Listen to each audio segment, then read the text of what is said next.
अब आप सब कुछ जान चुके हैं ऋषिवर, इसलिए अब मेरे सामने हाथ जोड़कर मेरे सत्य को उजागर मत कीजिए। अपने शिष्य वसुदेव के पुत्र के रूप में मुझे आशीर्वाद दीजिए।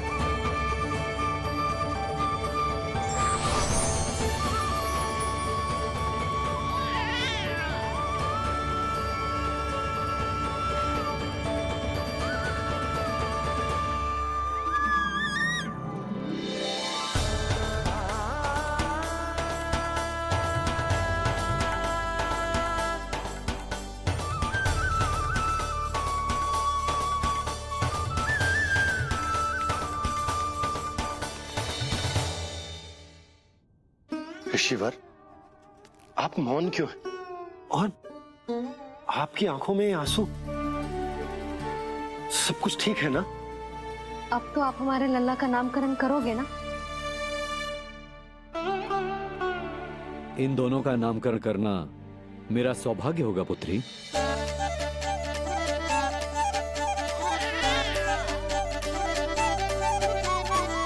परंतु ये गोपनीय रूप से करना होगा।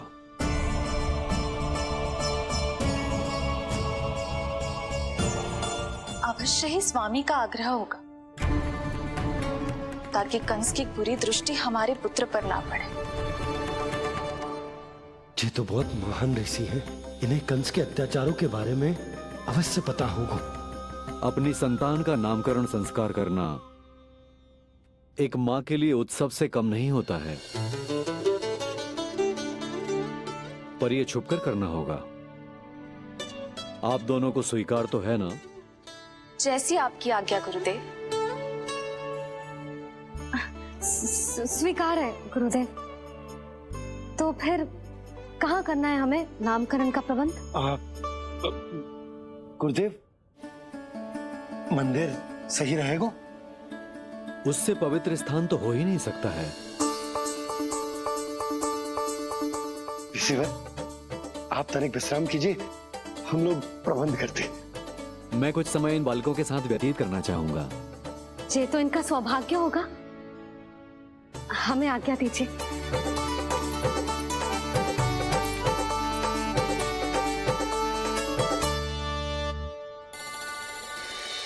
प्रभु, स्वयं भगवान होकर भी आपको बंदी गृह में जन्म लेना पड़ा। अब अपनी मां को छोड़कर दूसरी मां के यहां पलना पड़ रहा है। जब से गोकुल आए हैं छुप छुप कर रहना पड़ रहा है। इतनी नन्ही सी अवस्था में दुष्ट कंस के कितने ही आक्रमणों का सामना कर चुके हैं आप। और जिस उत्सव में सभी सप्तऋषियों और सभी देवी देवताओं को साक्षी बनकर आना चाहिए, उस नामकरण उत्सव को यहां एकांत में करना पड़ रहा है। क्यों प्रभु, इतने कष्टों को सहकर ये अवतार क्यों लिया है आपने? दुष्टों का नाश करने के लिए, धर्म की स्थापना करने के लिए और सबसे अधिक मैया की ममता का अनुभव करने के लिए। पर इसके लिए इतने कष्ट? मानव जीवन लिया है तो कष्ट तो उठाने ही पड़ेंगे ऋषिवर। मानव जीवन की आंच जला रही है, फिर भी आप मुस्कुरा रहे हैं प्रभु। ये कैसा अनोखा अवतार है? आंच में जलकर भी यदि मैं नहीं मुस्कुराऊंगा तो अपने भक्तों को क्या शिक्षा दूंगा मैं? आज एक कंस का प्रकोप है, भविष्य में सहस्रों कंस होंगे और आने वाले युगों में होंगे अनगिनत कंस। उस समय मेरे भक्तों को पता होना चाहिए कि अपने कष्टों को कैसे सहना है और धर्म के पथ पर अडिग कैसे रहना है।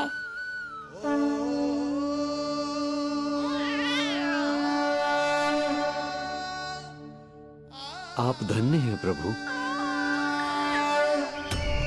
देखा अस्ति, जब सिंह दहाड़ता है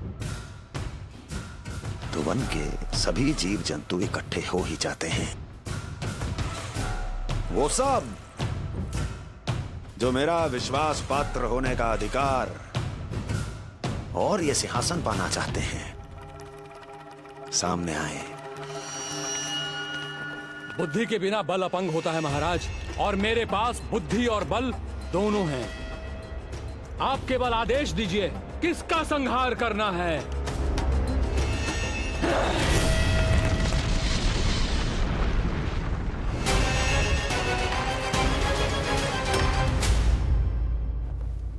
सारी तैयारी हो गई। बोलो। आप गुरुदेव को बुला लो, मैं रोहिणी जीजी और बालकों को ले आती हूँ। यशोदा, तुम रुष्ट तो ना हो ना मुझसे? मैं भला रुष्ट क्यों होने लगी? नहीं, तुम जो उत्सव बड़े धूमधाम से करना चाहती थी और बहुत प्रसन्न हूँ मैं कि हमारे लल्ला का नामकरण स्वयं ऋषि गर्ग पूरे विधि विधान से कर रहे हैं। मैं समझ गई, उत्सव बड़ा हो या ना हो, प्रसन्नता बड़ी होनी चाहिए। अरे मैं तो इतनी उत्साहित हूँ कि दोनों भाइयों का नामकरण आज के शुभ मुहूर्त पे हो रहे हैं। तो इससे पहले जो बीत जाए, जाओ। आप भी बुला लो।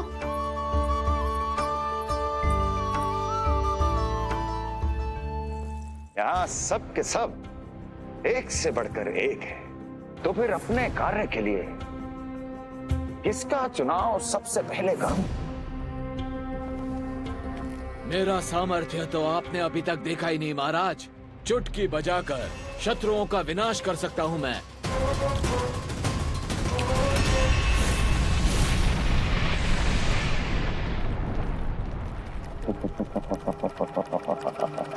वाह!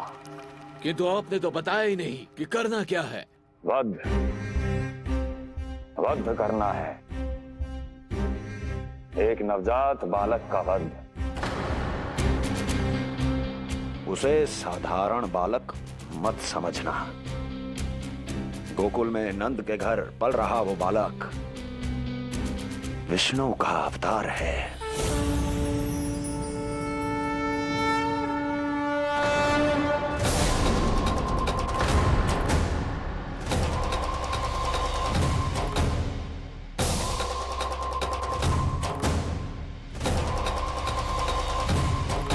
क्या हुआ?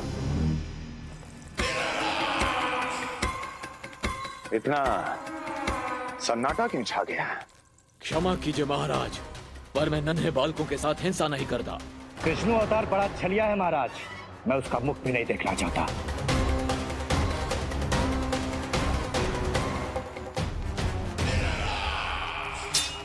जाने दो इन्हें।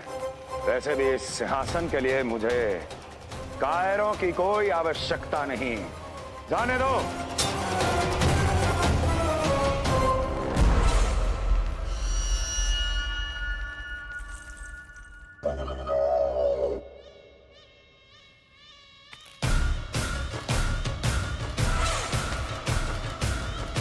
दुर्जन, क्या कहा था मैंने कहा था केवल वही आए जिनके हृदय में साहस का ज्वालामुखी धधकता हो, जिनकी तलवारें पर्वतों का सीना चीरने के लिए व्याकुल हो, जिनकी संकल्प शक्ति इतनी दृढ़ हो कि वो मृत्यु से टक्कर ले जाए। वही होगा इस सिंहासन का असली अधिकारी। महाराज,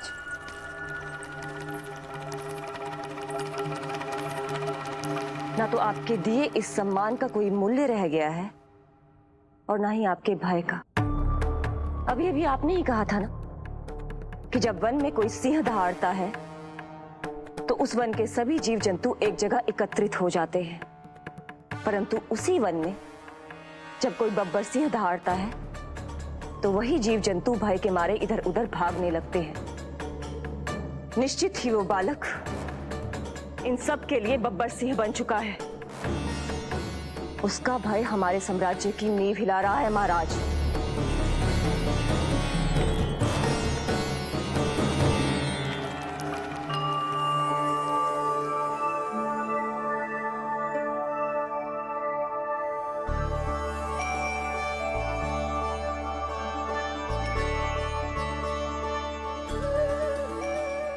हे नारायण, मेरा मार्गदर्शन कीजिए।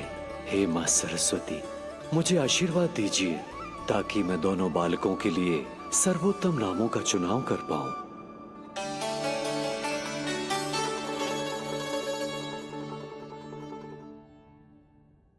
आपके पुत्र को बड़े भाई के कर्तव्य का निर्वाह करना है और इस दायित्व को प्रभु श्री राम से अच्छा किसने निभाया है? जैसा अटूट संबंध उनका अपने भाइयों के साथ था, मैं श्री नारायण से प्रार्थना करता हूं कि वैसा ही प्रेमपूर्ण संबंध इसका भी अपने छोटे भाई के साथ हो।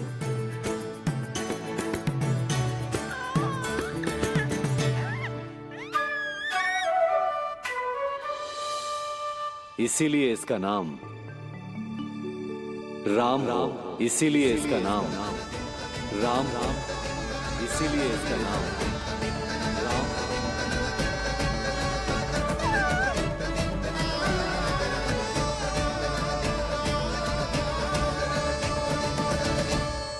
बड़े भाई में आदर्श, न्याय, संकल्प बल के साथ साथ शारीरिक बल भी होना चाहिए।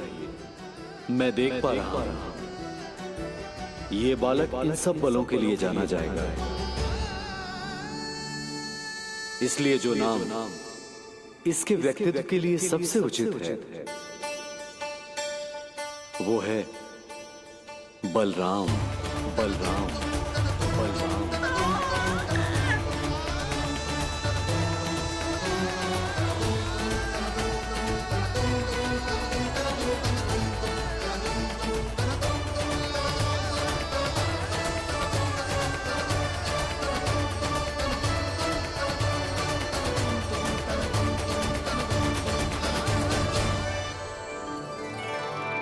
बलराम,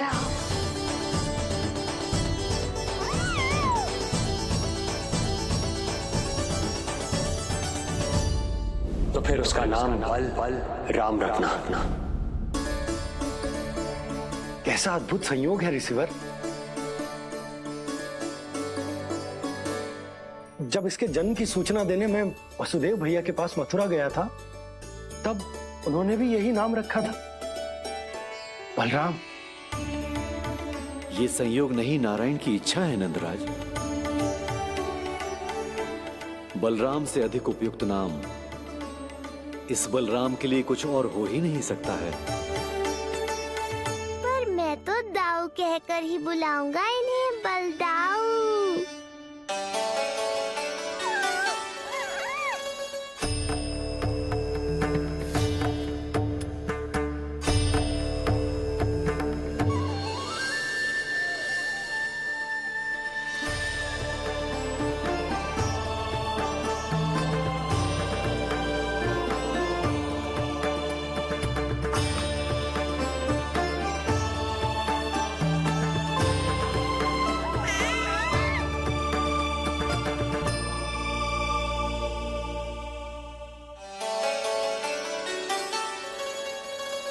सुना पुत्र, आज से तुम्हारा नाम होगा बलराम। बलराम, बलराम।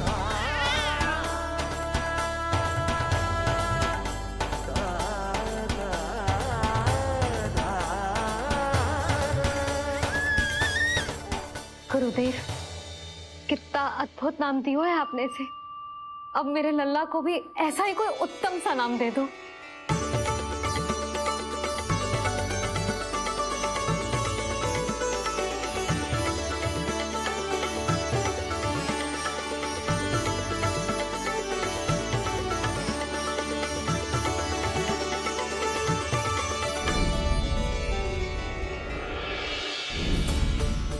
ये कठिन दायित्व आपने ही मुझे सौंपा है प्रभु। इसे निभाने की क्षमता भी आप ही दीजिए।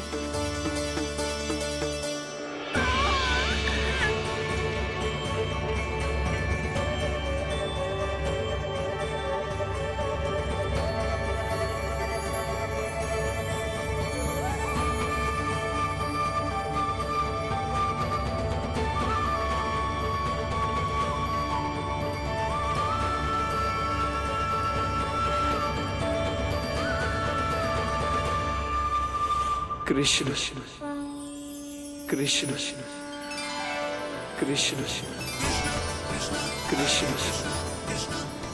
कृष्ण कृष्ण।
कृष्ण कोई साधारण शब्द नहीं है। ये अनेक विशेषताओं से भरा हुआ है। क बना है कमलकांत से, अर्थात वो जो श्रीपति विष्णु जैसा हो।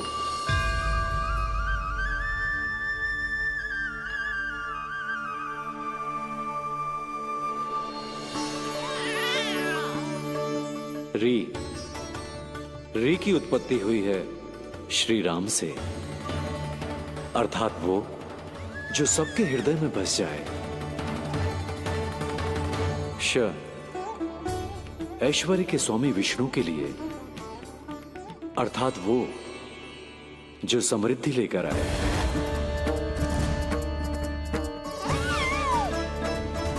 और ना है नरसिंह के लिए, अर्थात वो जो रक्षा करे। और अंत में आकार की मात्रा सूचक है अग्निदेव का, अर्थात वो जो स्वयं तप कर सबको पवित्र कर दे।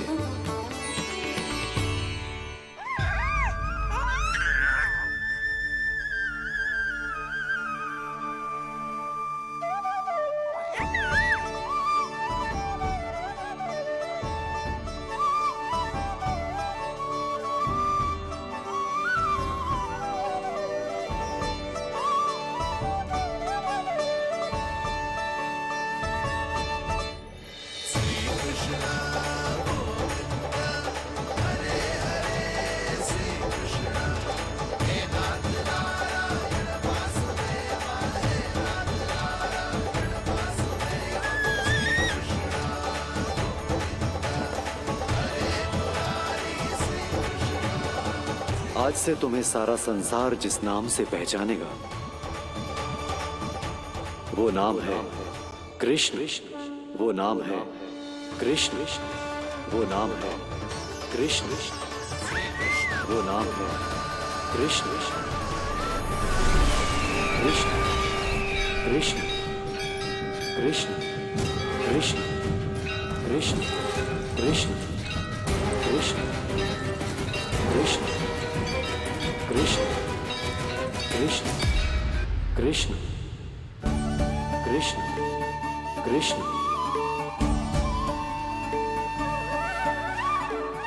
यशोमती मैया के नंद लाला, यशोमती मैया के नंद लाला। असुरी कार्य करने वालों के लिए कृष्ण नाम का अर्थ एक और भी होगा। वो घनी अंधेरी रात जिसमें इसने जन्म लिया, पर इससे जो प्रेम करते हैं उन सभी के लिए कृष्ण नाम का अर्थ होगा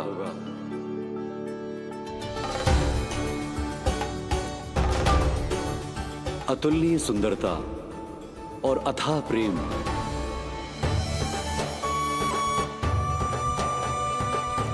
इन दोनों विशेषताओं का साक्षात स्वरूप होगा ये कृष्ण।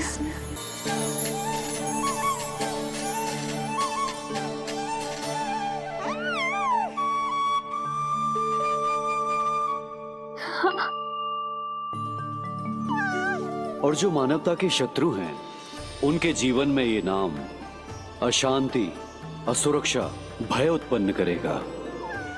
पर सात्विक प्रवृत्ति के व्यक्तियों के लिए ये नाम शांति, संतोष और सुख का सूचक होगा।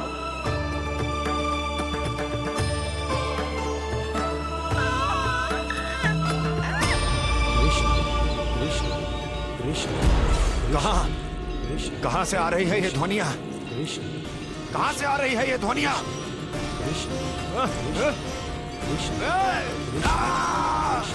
स्वामी महाराज,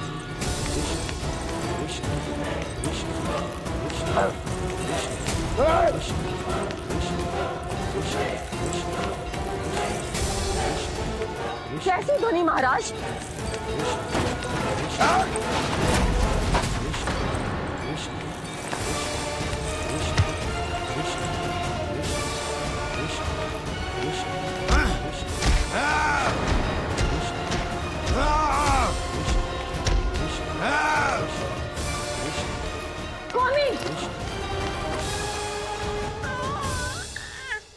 कृष्ण।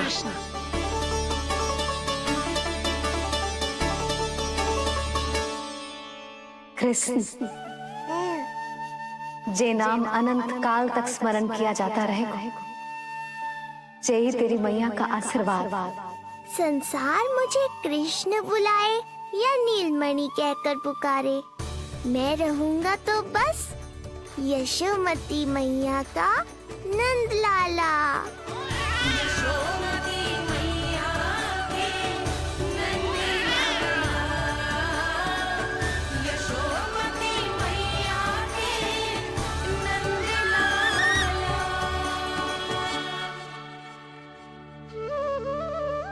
गुरुदेव, आपने मेरे लल्ला को इतना प्यारा नाम दिया है, उसके लिए आपका बहुत बहुत धन्यवाद। एक बार गोपियों को पता चलेगा तो देखना कैसे रटने लगेंगी मेरे लल्ला का नाम। इससे पहले कि आप सब बाहर जाकर किसी और को बताएं, एक कर्मकांड शेष है। नामकरण के बाद पिता को आशीर्वाद के रूप में कुछ न कुछ उपहार बालक को अवश्य देना चाहिए।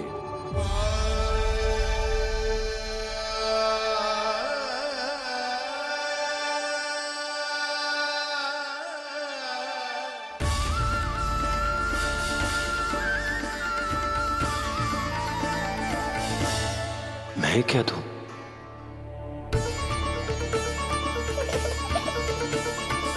वासुदेव मेरे शिष्य हैं और उनकी अनुपस्थिति में यह दायित्व मैं निभाऊंगा।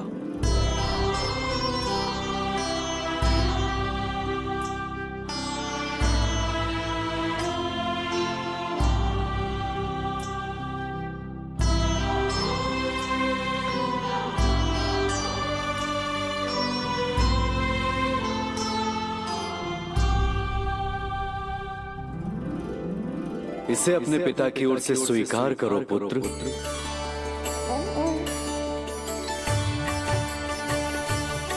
कल्याण हो।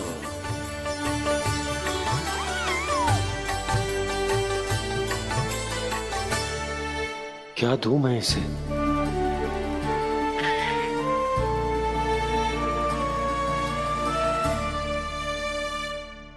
आप सोच क्या रहे हो? आशीर्वाद दो ना अपने कृष्ण को। अच्छा, सोच रहा हूं कि लल्ला को क्या दूं?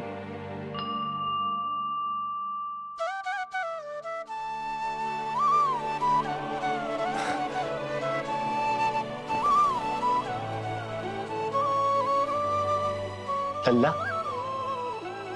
तू स्वयं ही बता दे तुझे क्या चाहिए।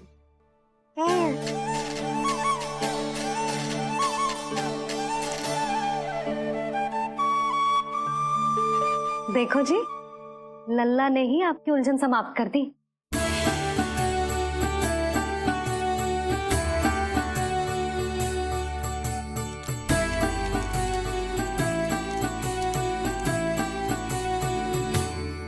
मेरा आशीर्वाद कि तेरा ये नाम कृष्ण तेरी प्रजा के लिए बहुत हितकारी हो।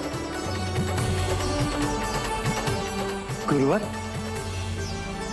आप भी इसे आशीर्वाद दें। जिनके आशीर्वाद से ये पूरा संसार संचालित होता है, उन्हें मैं क्या आशीर्वाद दूं?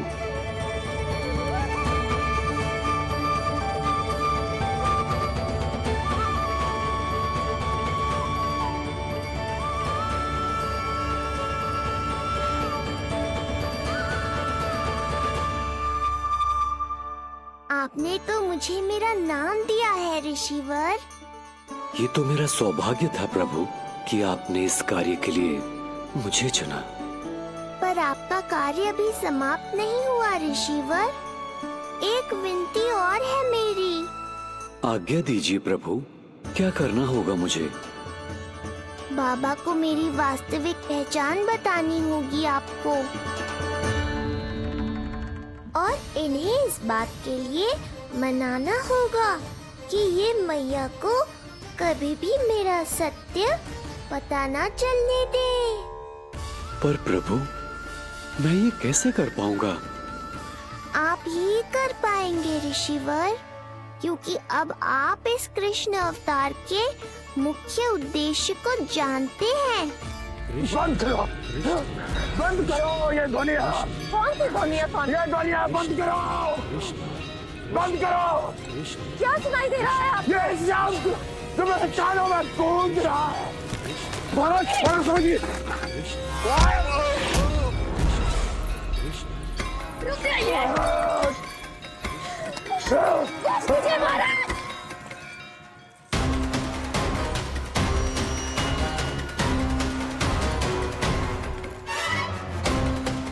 आप भूल रहे हैं कि आप मथुरा नरेश है, कंस है आप। और किसी भी व्यक्ति, वस्तु या घटना से महाराज कंस इतने व्यथित नहीं हो सकते कि वो सुदबुद खो बैठे। स्वयं को संभालिए महाराज।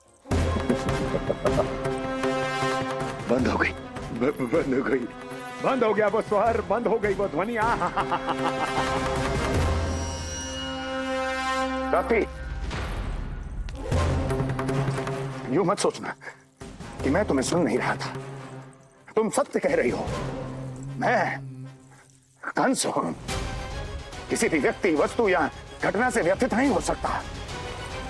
दुर्जन, जी महाराज, इस सिंहासन को पुनः स्थापित करो। यदि कोई भी योग्य इसे स्वयं सिद्ध करने नहीं आता तो मुझे पता है मुझे क्या करना है, कैसे उस दुष्ट बालक का संहार करना है। मैं भली भांति जानता हूं। ये दायित्व आपको ही निभाना होगा ऋषिवर। इससे दो लाभ होंगे। एक तो मेरे बाबा कंस के कारण होने वाली चिंता से मुक्त हो जाएंगे, और आवश्यकता पड़ने पर मेरी पहचान को मैया से सुरक्षित रखने में सहायता भी करेंगे।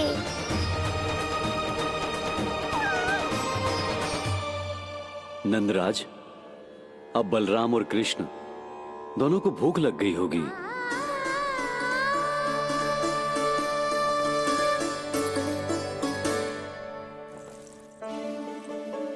प्रणाम गुरुदेव। प्रणाम गुरुदेव।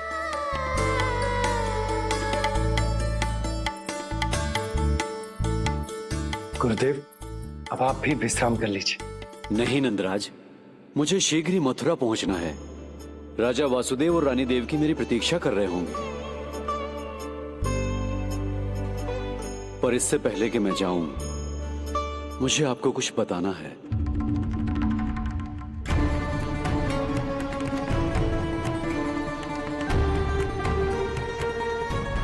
गुरुदेव, आपके ललाट पर बल पड़ गए। सब कुछ ठीक तो है ना? कहीं आप मुझे कंस के बारे में तो ना बताना चाहते? गुरुदेव, मैं जानता हूं कि कंस नवजात शिशुओं की हत्या करवा रहा है।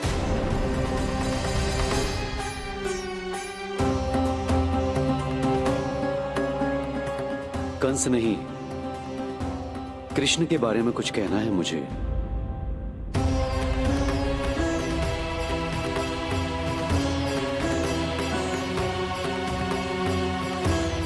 बताइए गुरुवर। मैं एक ऐसा सत्य बताने जा रहा हूं नंदराज, जो है तो वरदान, पर उसे स्वीकारना आपके लिए बहुत कठिन होगा। गुरुदेव, आप जो कह रहे हैं वो मैं समझ ना पा रहा हूं। बताइए ना।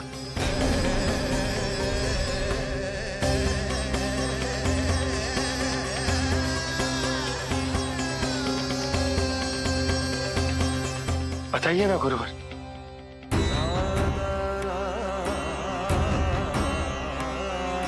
सत्य यह है नंदराज, कृष्ण राजा वासुदेव के पुत्र हैं। कृष्ण राजा वासुदेव के पुत्र हैं। कृष्ण राजा वासुदेव के पुत्र हैं।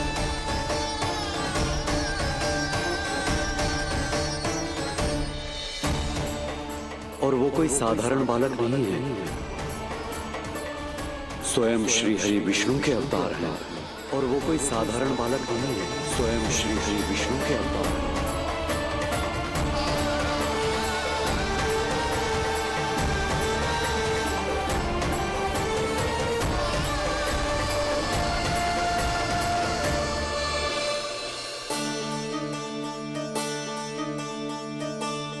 जो विचित्र लग रहा है। कौन हो तुम? मैं हूं श्री विष्णु का अवतार। ये कैसे संभव है गुरुदेव? वो तो नन्हा सा बालक।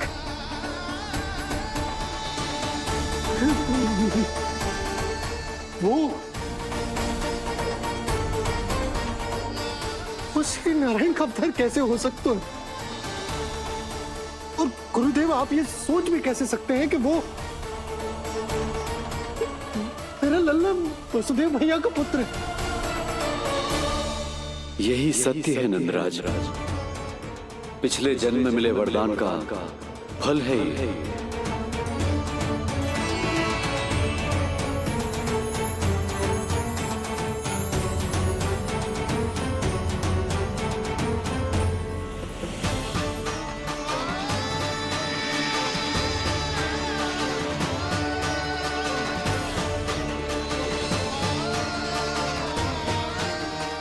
मैं आपकी संतान के रूप में अवश्य आऊंगा, किंतु उसके लिए आपको मेरे अगले अवतार के बाद एक और अवतार की प्रतीक्षा करनी होगी,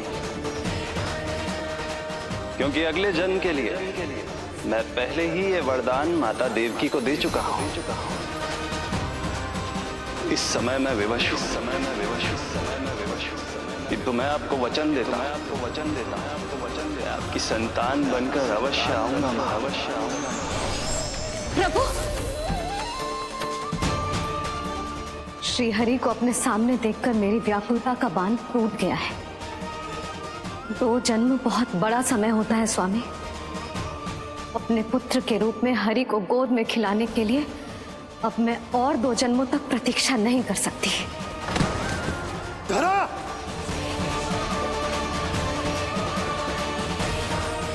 माता देवकी को मैं पहले ही वचन दे चुका हूं, इसलिए विधि के विधान के अनुसार मुझे उन्हीं का पुत्र बनकर जन्म लेना होगा। किंतु आपकी आतुरता का अनुभव करने के बाद अब मैं भी आपका स्नेह पाने से स्वयं को और वंचित नहीं रख सकता। ये जो भी हो रहा है प्रभु की ही लीला है। कृष्ण के जन्म के तुरंत बाद भगवान विष्णु के आदेश पर वासुदेव जी के यहां आना पड़ा और आपकी और रानी यशोदा की पुत्री को अपने पुत्र के साथ बदलना पड़ा और इस तरह कृष्ण आपके और रानी यशोदा के पुत्र बन गए।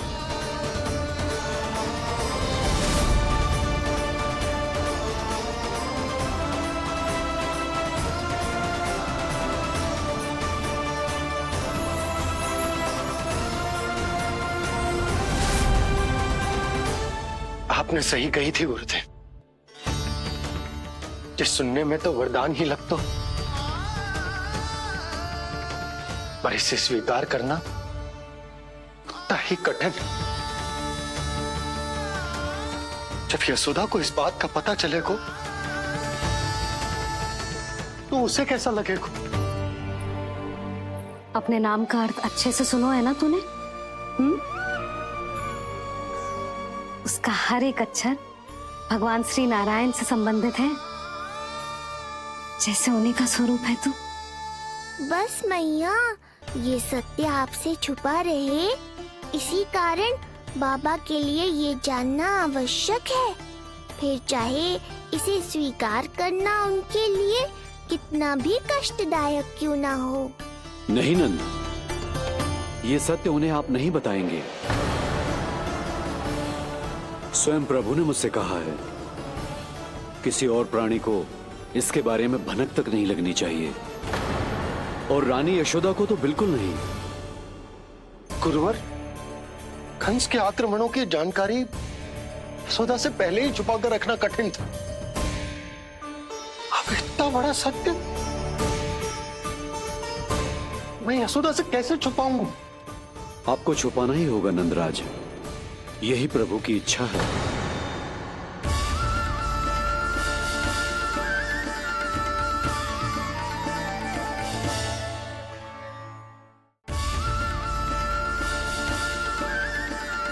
पर क्यों गुरुवर? ताकि नारायण अपनी मैया की ममता का अनुभव कर पाए। यही तो उनके अवतार का मुख्य उद्देश्य है। मुख्य उद्देश्य? हाँ नंदराज, नर नारायण के अवतार में अपनी तपस्या करते समय प्रभु ने जो अनुभव किया था, उसके कारण ममता के सुख का अनुभव करने के लिए प्रभु व्याकुल हो उठे थे। ऐसा क्या हुआ था, मुझे भी बताइए। हो सकता है ये बात इस सत्य को स्वीकार करने में मेरी सहायता करे। बहुत समय पहले की बात है, अनेक देवी देवता परम प्रभु विष्णु के पास बैकुंठ गए थे। वहां प्रभु की आंखों में आंसू देखकर वो सभी स्तब्ध रह गए।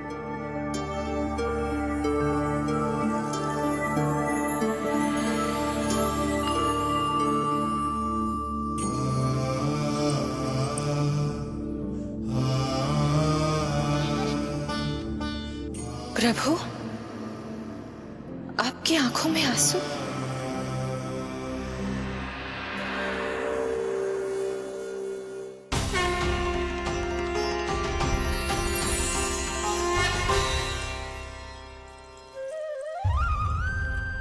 चिंता मत कीजिए, आप सब तो जानते हैं, हिरण्यकश्यप को मारने के लिए मैंने नरसिंह अर्थात आधे मानव और आधे सिंह के रूप में अवतार लिया था। उस राक्षस का वध करने के बाद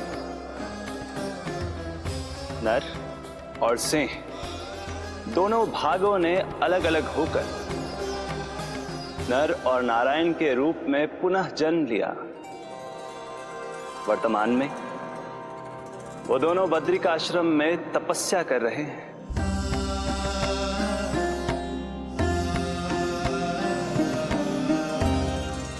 आज उन दोनों ने कुछ ऐसा देखा जिसने मुझे भी भावुक कर दिया।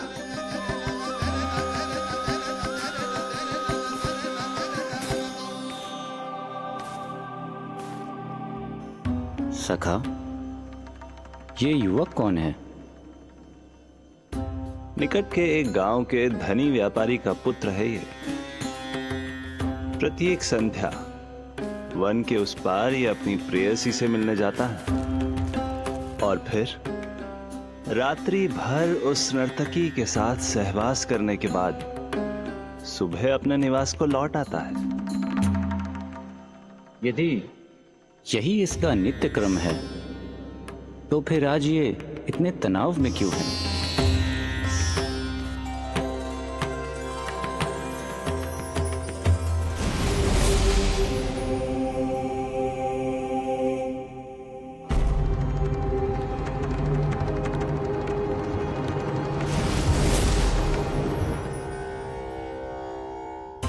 कल रात्रि प्रेम क्रिया के मध्य उस नर्तकी ने इससे पूछा, ये सबसे अधिक प्रेम किससे करता है?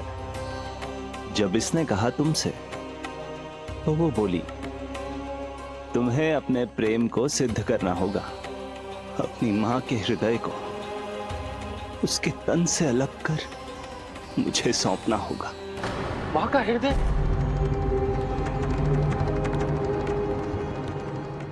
फिर क्या हुआ प्रभु? वो लाया अपनी मां का हृदय? ये जिज्ञासा यक्ष प्रश्न बनकर पूरे दिन नर और नारायण के मस्तिष्क में कौंधती रही। उन्होंने संध्या होने तक वहीं नदी किनारे प्रतीक्षा करने का निर्णय लिया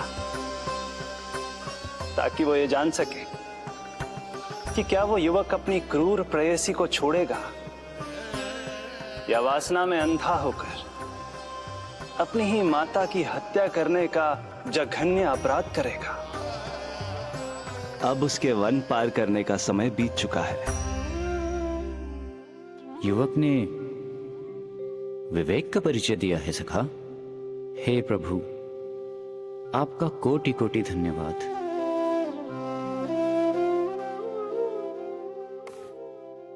सखा,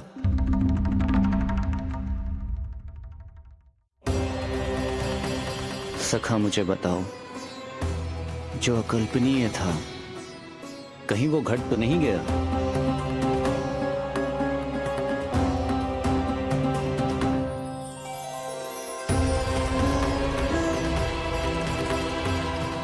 जब इस युवक की मां को इसकी प्रेयसी की क्रूर मांग के बारे में पता चला तो जो उसने किया वो इस समस्त संसार में केवल एक मां ही कर सकती है। बस इतनी सी बात?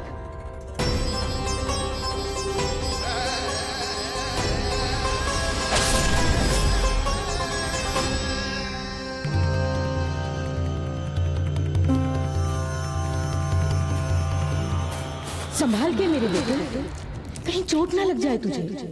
संभाल के मेरे बेटे, कहीं चोट ना लग जाए तुझे। संभाल के मेरे बेटे, कहीं चोट ना लग जाए तुझे। ये तो उसकी मां की पुकार है। मां, मैंने क्या कर दिया मां? मां!